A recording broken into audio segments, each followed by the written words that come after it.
నిందార్హుడని అనుకుంటున్నావా?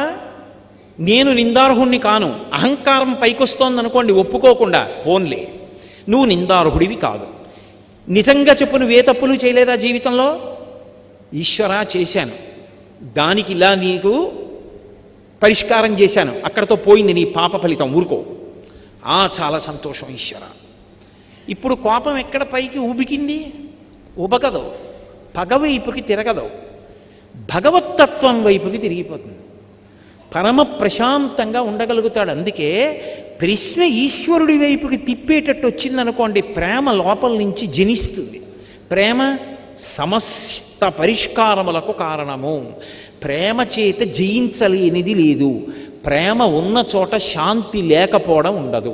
పగ ఉన్న చోట ఎంత శాంతిగా ఉన్నాననుకున్నా నిద్రపోలేడు. మహాభారతంలో పగయగలిగనేని పామున్న ఇంటిలో ఉన్న ఎట్లగాక ఎట్టులుండు అంటారు. పగ ఉందనుకోండి, అన్నీ ఉన్నాయి, ఇంట్లో పాము ఉన్నట్టు ఉంటుంది. చక్కగా మంచం ఉంది, తన గదిలో తన మంచం ఎక్కి పడుకున్నాడు, కానీ పెద్ద త్రాచుపాం, 11 అడుగుల త్రాచుపాం ఒకటి తిరుగుతోంది గదిలో. నిద్ర పడుతుందా? పట్టదు. పగ ఉంటే అన్నీ ఉన్నా నిద్రపోడు, అంటే శాంతి ఉండదు. గుండె నిండా ప్రేమ ఉంది, పరమ ప్రశాంతంగా ఉండగలడు. ప్రేమ వైపుకి అడుగేశావా, కలిపురుషుణ్ణి తొలగించగలవు.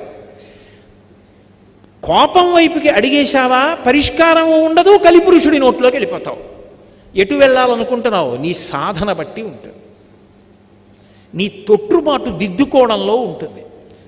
ఇది మహానుభావుడు బృహదశ్యుడుపై ధర్మరాజుతో ప్రతిపాదించడంలో ఉన్నటువంటి విశేషం.